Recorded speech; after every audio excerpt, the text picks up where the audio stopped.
Welcome to the Spirit-Centered Business Podcast, where we blend the spiritual with the practical for supernatural results. Now, here is your host, Bralynn Newby.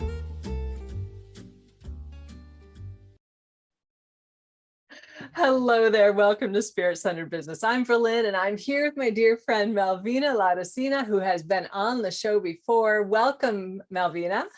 Thank you, Bralynn. I love being with you. Thank you so much. Previous times we've had a lot of fun, so I hope we can have as much fun this time. We can. Just give me a minute because I need to talk a little bit of housekeeping, because over on spiritcenteredbusiness.com, I have a new business assessment to see where your business is as far as on the scale of being spirit-centered. Are you really operating your business from heaven? Has it been established properly in heaven, and all of those things? So if you go to spiritcenteredbusiness.com, you can get that free business assessment over there. Okay, that's the housekeeping that I wanted to mention, Malvina.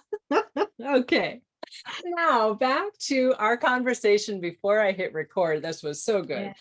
Yeah. You've been talking about sound since before I met you, right? Yes, and for a long time. Exactly. And you are a seer and a prophet, and you're a forerunner, just like I am. You're doing things that people think you're crazy to be doing.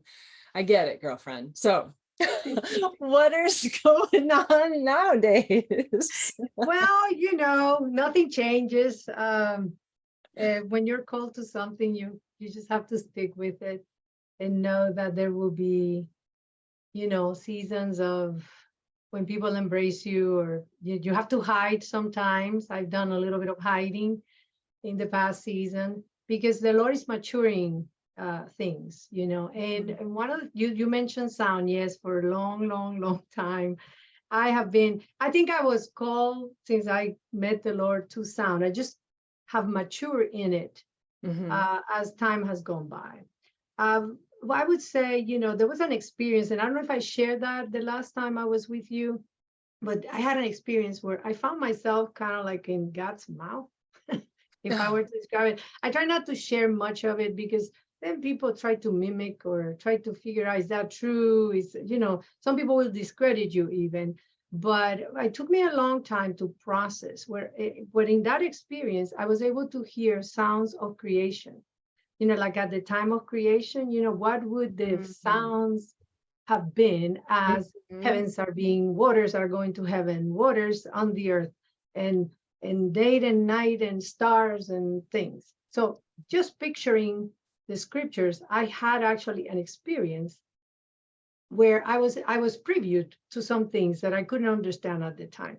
But what it did is, I think it rewired me to hear things differently. I am not a musician, and I think he kept me that way. That way I wouldn't use my preconceived training or thoughts to process what I hear. So that put me in a journey of sound for a long time. But at the beginning, I thought it was just sounds. Then it is sounds, but it's the way how we interpret it. And you were asking me, so what should we promote? What should we talk about? And one of the things that I've come to realize is that I was trying to talk to people about sound, thinking they all have the same understanding I did. But when I talk about sound or worship, we go back to our original understanding of what we did in church.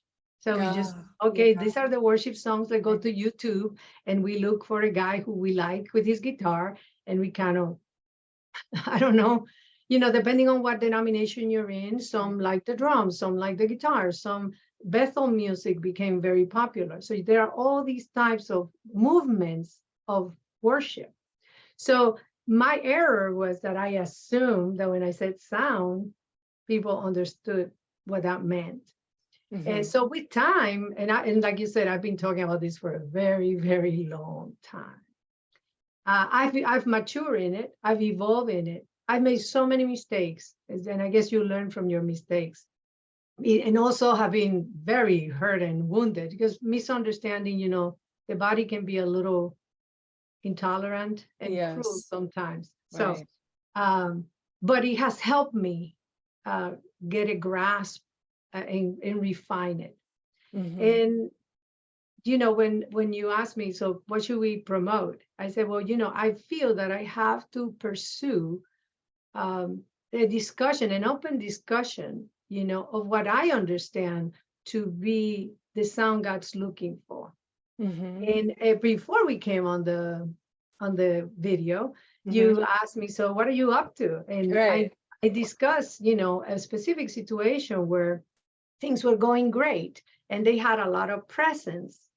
It was a community of people that gathered and God visited them. And it was beautiful. And it attracted people all over the region. But eventually it evolved on what can you do for the people. So the focus on presence shifted. Okay, we need a healing room, we need a prayer room, we need the deliverance. People are coming here and they have issues and homeless and whatever. So all of a sudden, the eyes from the presence went horizontally to the people. Oh, okay. That's a beautiful way to put that. Yeah. Okay. Now I understand. And it's very natural because our foundation as a people of God is a church foundation. That's how we've come together. We gather. We're always afraid of who brings their demons, like God is not big enough. That's something we have to mature in. So we're always concerned, here comes a stranger, what's on them? Oh my gosh, they're going to contaminate the move. Almost like God doesn't have the power to keep, if we honor his presence, he'll take care of it. Hopefully, if the presence is so good, when people walk through the door, they should confront their demons because that's all presence. Right. Or the demons won't want to come in anyway. Why would you want to come in here and bug us? No, okay. Yeah. So that to me is something that has to be spoken. So that we can, not because I need to convince anybody, but I think we need to ask ourselves, is the presence of God, manifest presence, we have it inside of us. He lives in us. So let's be theologically correct. He is within us. He is everywhere. But I'm talking about that glory, that manifested presence that has a sound that is not worship, because he doesn't worship himself. He's got a sound. A frequency.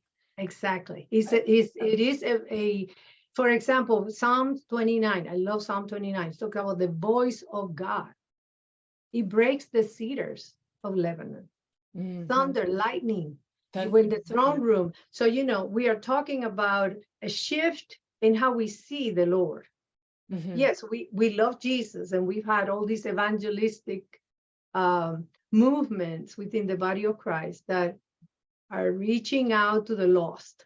That's amazing. It's supposed to continue. That is supposed to continue because we are to go and make disciples of all nations. And there are evangelists that are called to that.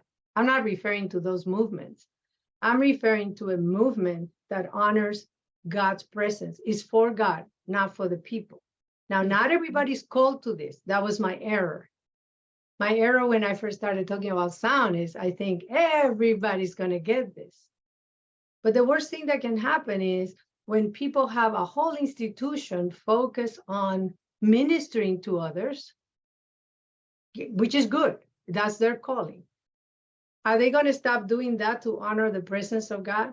And that brought my conflict.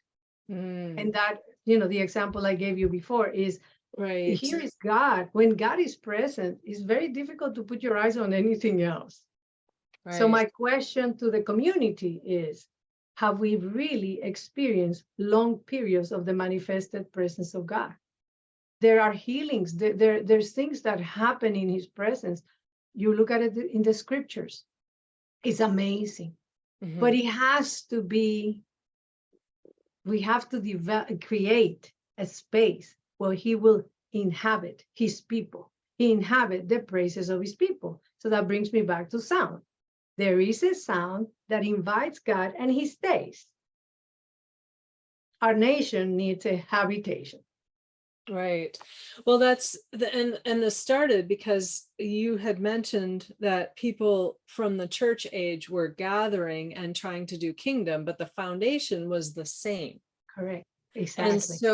so then I think I asked, well, if we're called to create a space for the presence of God and we're called to gather people, how else could it be other than ending up looking like a church? And so that the answer is that you'd keep your eyes on the presence and not focus on serving the people. Correct. Well, you know, you will serve the people eventually because that's what the apostles did. But if we go back to the book of Acts, let's go back and analyze the book of Acts. Mhm. How was the church? Well, first of all, they have an encounter with the Holy Spirit in Acts 2, changed them. Peter, who had been denying the Lord, no longer, he's now healing with his shadow. Okay, so it's supernatural. That's number one. Number two was community. It was intimate. People knew every person in that location. And one thing that I know it hasn't happened, it is extravagant giving. Every time when the tabernacle was going to be built and they have seen God cross them through the Red Sea, people gave so much, Moses had to say, stop, I have enough. Okay. Yeah. So that was trying to build a place, a habitation for the presence of God. Well, in the book of Acts, the people came and sold their homes. They couldn't stop. And actually, Peter confronted Ananias and Sapphira. And when was the last time somebody died in church because they lied to the Holy Spirit? We haven't had that really. So, you know, there is a consequence to having the presence of God, manifest presence, because I don't want people to misunderstand me. He's in you. He loves you, and he's going to minister to you, and you're going to have your quiet times. I have a lot of people that challenge me because I always says, you know, your emotions don't bring presence. And people say, well, but when I worship, I cry and I feel it. I get it. Presence will do that to you, but their presence is already there. You know, the Lord is looking for a heart that's positioned in the praises of a mighty God. You know, so first of all, we have to analyze our words in our worship. Yeah. Are we talking about us? You know, a lot of songs talk about what me. Yeah. Or are we talking about a mighty, amazing God who's King of Kings and Lord of Lords? You know, that's very interesting that you mentioned that, because just either this morning or yesterday morning, I can't remember which, because they were very similar God times. And I want to be in the presence of the Lord, and from that place then set my intention and co-create my future, my day, whatever I'm co-creating, right? And the problem is, for me anyway, that when I get that close to the presence, I'm all verklempt, and and I'm like, oh Lord, you're so amazing, you're so good, and I'm in such awe that I can't, like, oh yeah, I know I'm supposed to be intentional and set my intentions and set my co-creation and all of this stuff, but I'm sitting here in awe and in reverence and, you know, in fear of the Lord. And it's like, oh, one of these things is not like the other, you know? Yes, but you know, that's one thing that we need to understand in these coming days. You said a key word, fear of the Lord. When you have the fear of the Lord and he's shown up, you're not going to worry about your intentions. It will shift. And by the way, we have to rest knowing that he knows your intentions because he put them in you anyways. Yes. So he loves to be the center of attention. So as long as we give them that undivided attention, we have to know by faith that all those promises are yes and amen. You know what I mean? So I understand there's a practicality about strategy and blueprints. I have workshops on that. I get that. But what I'm talking about is when you have a habitation, when you have developed a space ongoing. So it's not, I sit, I find him for a moment, and then I go about my day. No, it's ongoing. I'm talking about it's your life. Right. That means that everything you do is focused on him. Well, things are going to be different for you and for the people around you. Yeah. So that's my heart. That's my passion. I've come to understand that people are afraid, not afraid. Let me rephrase that so it doesn't sound incorrect. People, when you get to that place of awe that you just described, the presence of God can be overwhelming. And I do believe you have to develop a certain endurance, is the right word? You have to do, yeah. You have to be able to handle it. Right. Okay. So first of all, you don't do it 3 songs and an offering. It doesn't work. Also, if he shows up and there is no sermon, are we going to be okay with that? Because he is there. Right. Okay. Right. And I'm not dishonoring the word of God, because I've been attacked that way, that I don't honor the word, because people need to be taught. Well, but there's a time and a place for everything, though. Exactly. So that's a different, we're not honoring God here. We're teaching. As a teacher, evangelist, you're going to go to the lost. We have strategies. Apostles are going to go to places and build and develop. Right. Prophets are going to give the word. Completely different. Right. And so for me, is developing this place where we start in worship and in praise. Praise, Psalm 22, I think it is, it says he inhabit the praises of his people. Okay, so we are, what I'm craving is, I feel like David in Psalm 27, one thing I desire, and that I may dwell in the house of the Lord, because we need that space. That's number one. But we start in worship, and if to make it technical, because a lot of people say, but how do we do this? People want a how to, because that's how our Western culture, I guess, is developed. Give me a how to. Well, you worship, and eventually, like you said, you get to that place of awe. And well, it depends. Sometimes it's like that, and sometimes it's an hour and a half later, because he does it when he wants it. It's about him anyways. So you start with that. But if you notice, what is worship? Let's define worship and praise. Human being, a human, telling almighty, amazing God how incredible he is. It's a human action. It's not a God action. So talking about sound and frequency, you used the word frequencies earlier. Worship is us making a sound to a mighty God. You're going up. You're telling him. You're talking to him. From a lot of what we've experienced and tried, my son, thank God for my youngest son, we do a lot of experiments, trying to figure out, okay, how this will work. There is a moment, like you said, you're in that awe. Wow. There is a reverse of the sound. There's a reversal. Right. Now, when God reverses the sound and he starts talking, he doesn't worship himself. Okay? So he sings a song. He rejoices with singing over you, says in Zephaniah chapter 3. That's not a worship song. He doesn't have to worship. He's God. Okay? So there is a different sound. That sound is very, very different. Some will call it prophetic because they think, now God's speaking. But a lot of the time, there is a sound of the presence.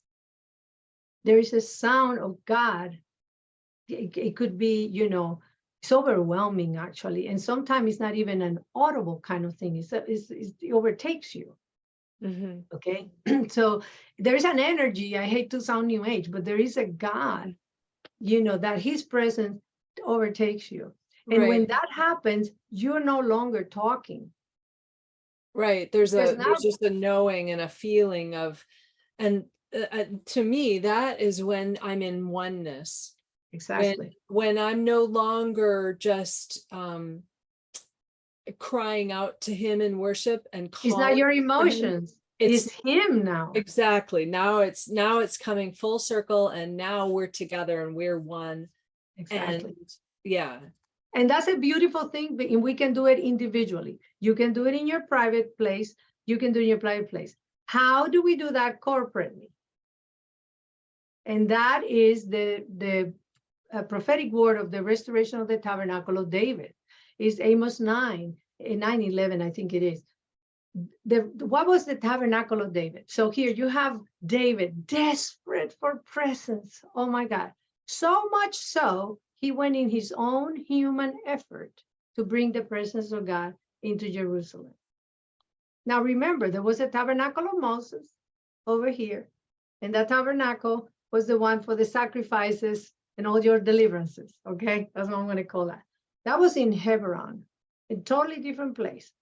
Here is David saying, the presence has been with the Philistines over there for a long time. David runs. I'm going to go get it because I want that presence. Sometimes that's what has happened to me. I desperately have craved this, that I kill people in the process, or they kill me, one or the other. Things self-implode because the misunderstanding. You don't mishandle God's presence. I understand Jesus made a way and he is with us. And I'm not talking Old Testament. I'm talking about Yahweh and his power. Okay, so Jesus did make it easy for us. Holy Spirit comes and makes you laugh, and we have great times, and there's so much power. So, but I don't want to minimize their power, but there is that power of God Almighty, that presence that in the Old Testament, you touch the ark, you die.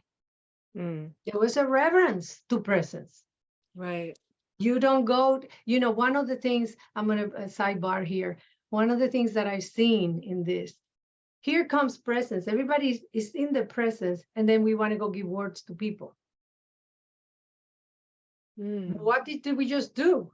We either focus on him or focus on the people.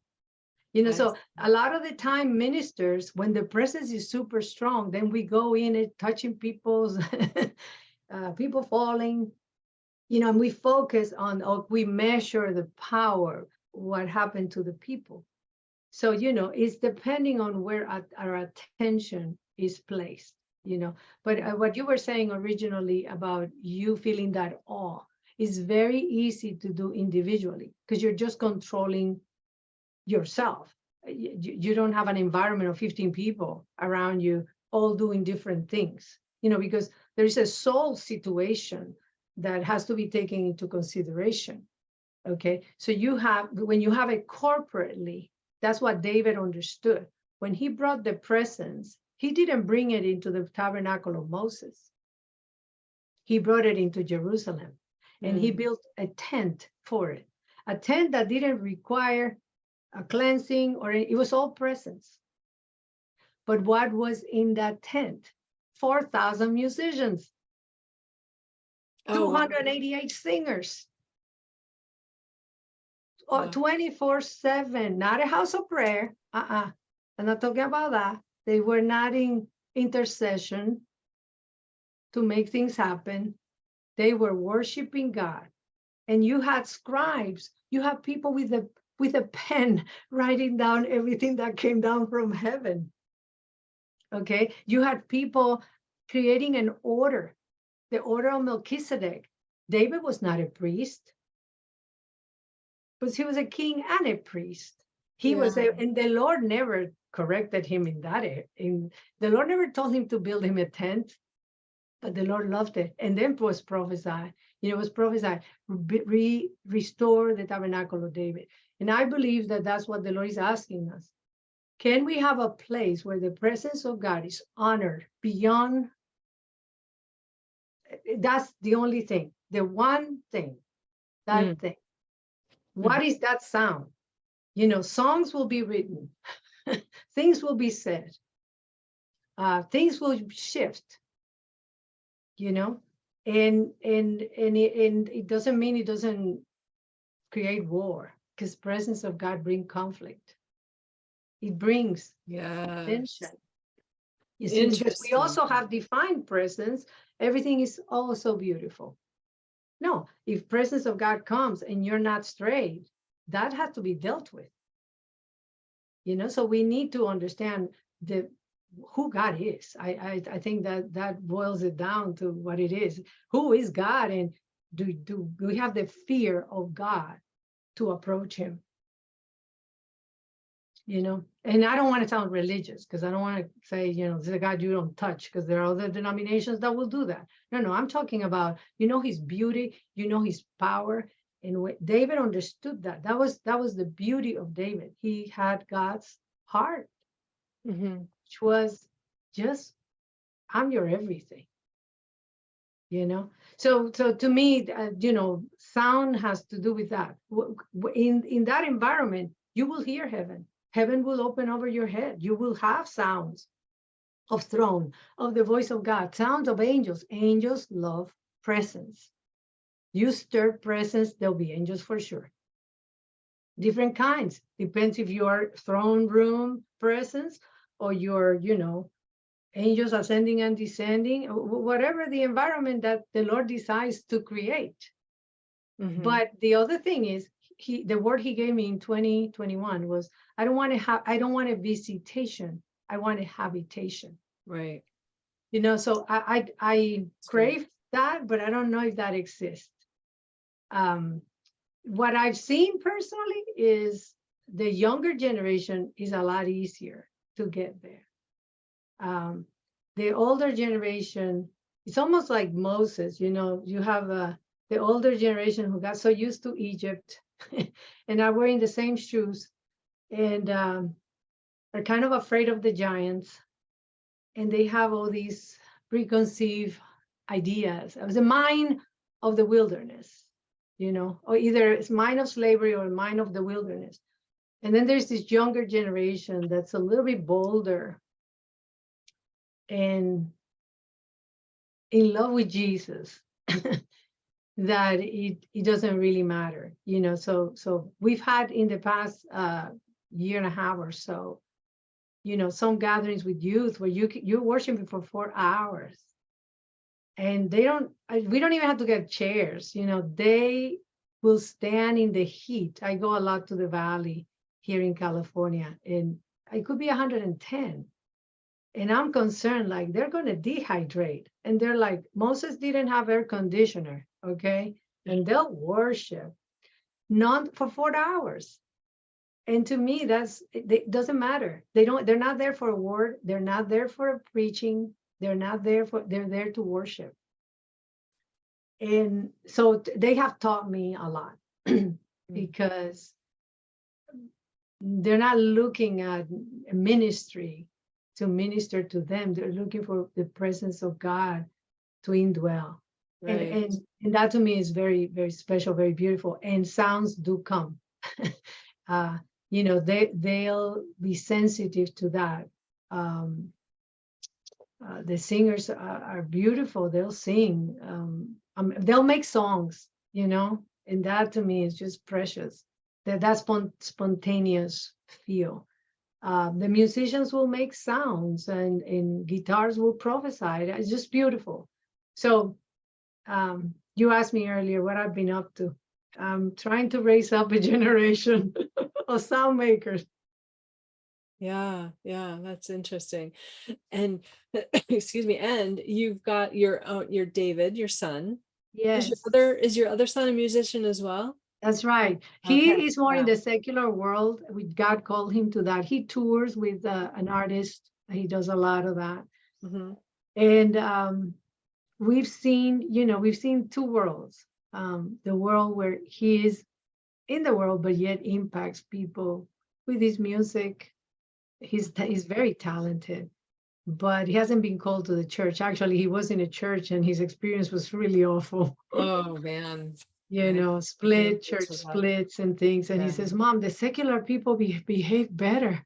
Yeah.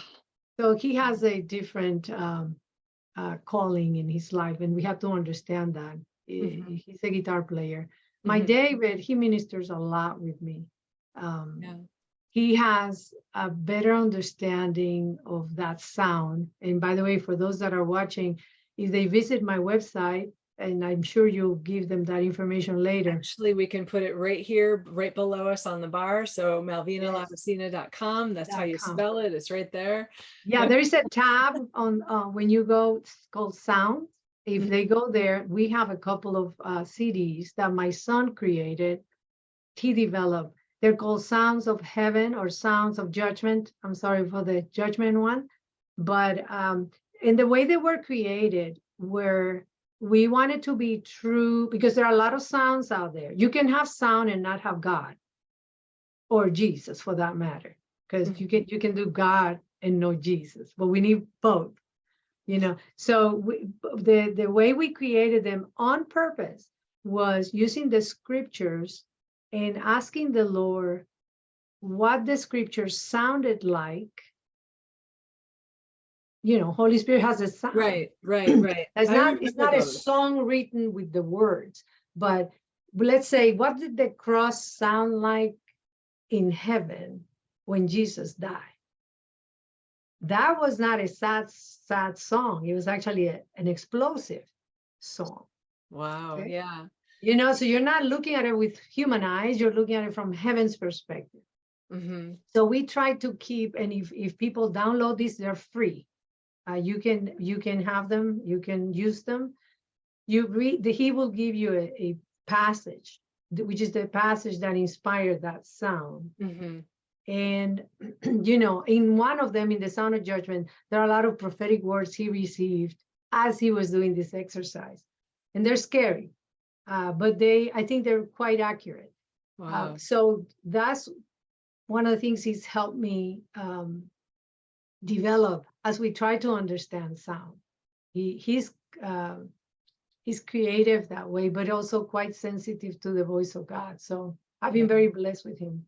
Oh, David. Yeah, he's amazing. I got to meet him maybe a couple times, but I know I have the Sound of Heaven. I'll have to go check out the Sound of Judgment. Yeah, Sound of Judgment was the last one. And unfortunately, he's not doing as much, since we engage with the youth.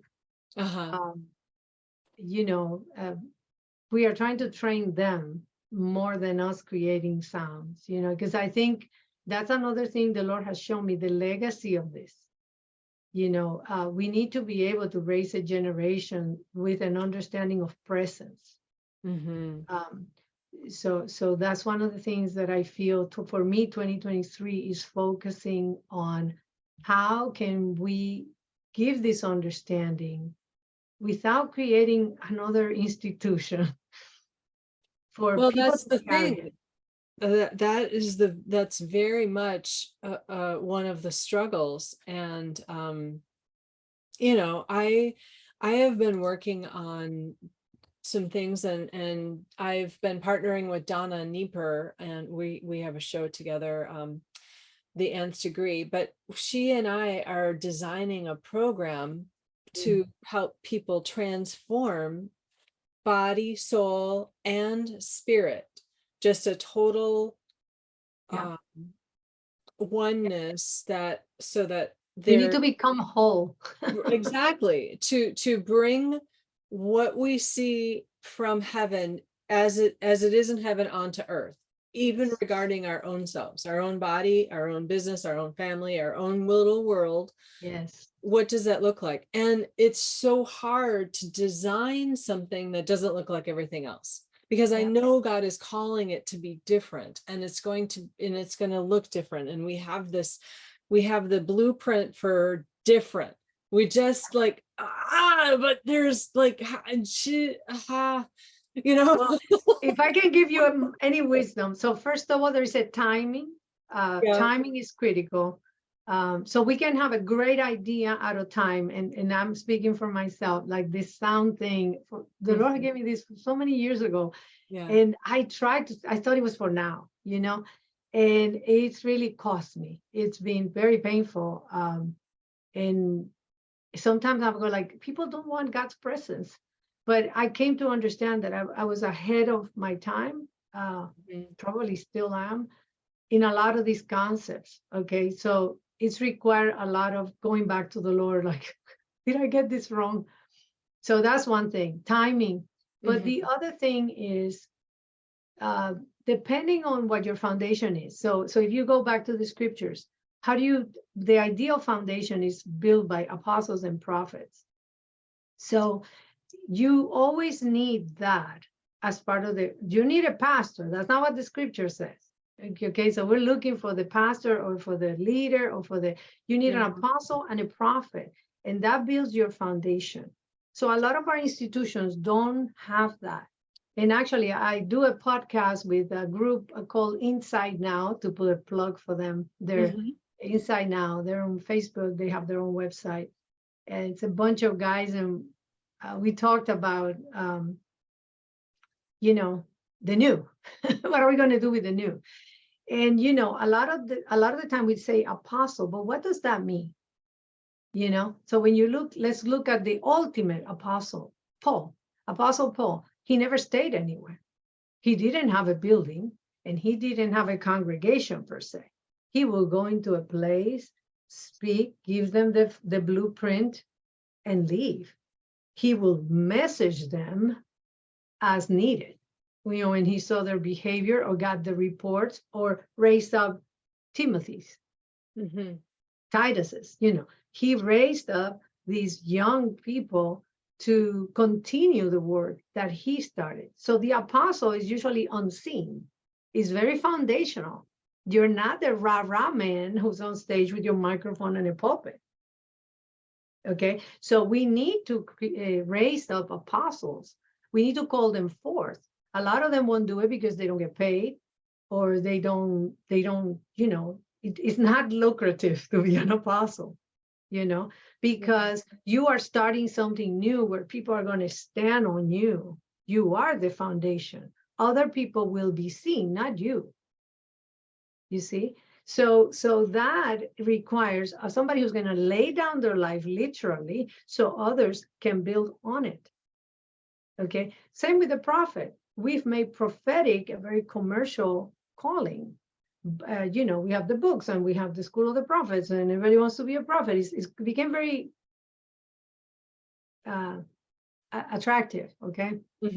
It's a good call. People want it because you want to know what the prophet is going to say. But really, it takes focus from people actually seeking the Lord, you know, and on your own. Because remember, they only get glimpses of things. But if we were to have apostles that partner with prophets or seers, you know, most people don't like the seers because the seers are going to see all your junk. Well, people don't want that. You know what I mean? And seers, by the way, this is for the seers. You got to lay down your pride. You have to humble, and you only say what you say, what the Lord tells you to say, and what you see. So you put those two things together, you have a foundation. But those individuals are not ministries. Okay, so as you guys go looking for ways to start the new, you know, you need that foundation. Ephesians 2:20, ideal foundation. And I'm reading out of the Passion Translation, but it speaks of the foundational structure of the new. And if you look at the church of the book of Acts, that's the perfect example. What did they have? They have apostles. They had other people that supported the ministry, either financially or took care of the widows and took care, you know, there was there was an order. And that order needs to be established, I think. It's not a pastoral ministry. It was to get the gospel to the nations. So, you know, people understood that. Right. People knew because the power was there. So I do think, you know, going back from the beginning of our conversation, the sound of that presence, of that manifest presence, when that's present, people will be super generous because that's what happens. You give because it's God. And at the same time, people will understand, okay, this is not for us. You know, we focus too much on our own healing and our own, we're kind of parked waiting to get well, to get a word. We need to be the answer to a world with no answers. That's right. You know, so the body of Christ needs to shift from self-centeredness and protecting ourselves from all the demonic to, are we empowered to go and change the world? Right. And that comes with persecution. So it's not all pretty, you know, because we want everything good and easy. I know it doesn't always work out that way. It's pretty messy, but this is a great place to segue and end this segment. And I want to continue the conversation in part 2. Okay. So this is really great. So again, so what you're doing, you have a podcast called Yes. Life of the Seer, and you're Yes. doing that with Insight Now. And Inside now. that link will be right here at the bottom. And then anyone can go to your website at malvinalaudicina.com. And Yes. there's the link right here. And it will be in the show notes. Wherever you're watching or listening to Spirit Centered Business, it will be in the show notes. We'll make sure that these links are in there. And something new coming up. You're Yes. going to start a new show or podcast or vlog or Yes, whatever. we're working you're on that. whatever it's going to be, that's going to be coming up, right? The sound of the presence.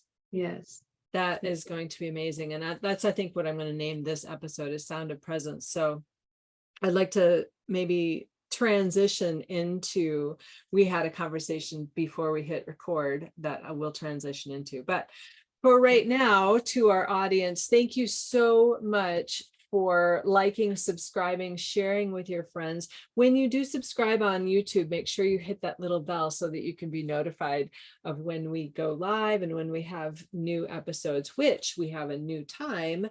It's Thursdays at 7 p.m. Eastern is our new time of. Gotta make a note of that. Yeah, exactly. Going live. We just switched, we moved it 1 hour earlier. It's not a big, huge change, but it's an hour earlier. And just to accommodate some more people that would like to see it live, especially, I mean, I know it's late for you UK people, but you're going to catch it tomorrow anyway, so it'll be okay. All right. And I love my New Zealanders and my Aussies, because when I talk to you, I know tomorrow is here.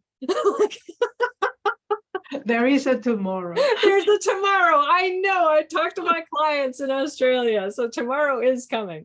Okay. Yes. All right, you guys.